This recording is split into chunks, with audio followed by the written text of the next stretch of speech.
Hey everyone, I'm Dino from Sanotized Creations. Over the past years, so many people asked me, can you do videos, can you show your stuff is so amazing, you have to show it. So here we go. I count this as my very first video where I as a person actually show stuff that I'm doing, so please bear with me if I'm a little nervous. Instead, hit the subscribe and like button. This is going to be a two-part series starting with the mold making. In the second part I'm going to cast the helmet and assemble and paint it so it will look like this one. Okay, let's jump right into the process of making a mold with a master model, lots of silicone and resin.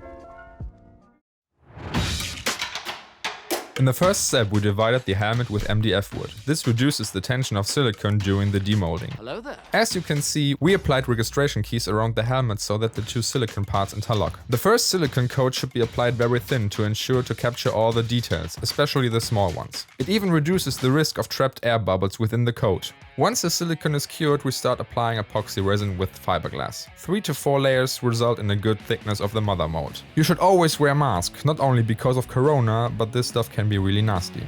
This is how the first part should look like. Sadly, the camera doesn't like focusing on awesome things.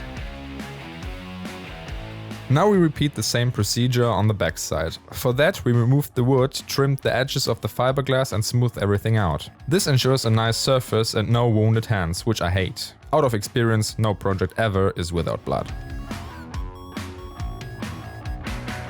The neck area is prone for trapped air. By pouring the silicone into that area, we solve this problem. Air always naturally wants to go up, so we placed the mold upside down. Nice side effect, it looks satisfying as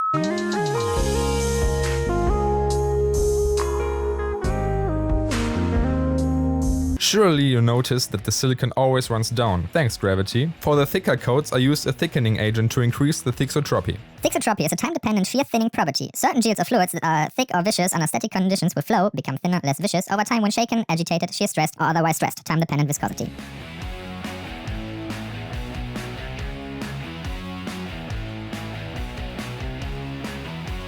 As previously done, we apply the epoxy resin and fiberglass.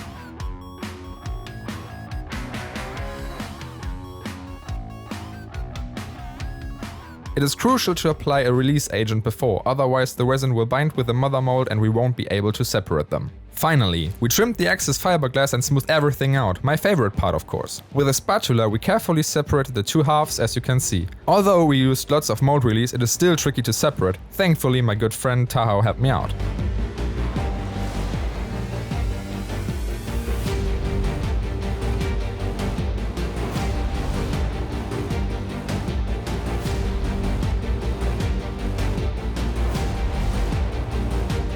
And that's it. So here we have our finished mold. In the next part I'll show you how to rotocast the helmet, which we will assemble and paint. In the end we will have an accurate representation of the realistic Captain Rex helmet. So stay tuned for the next one.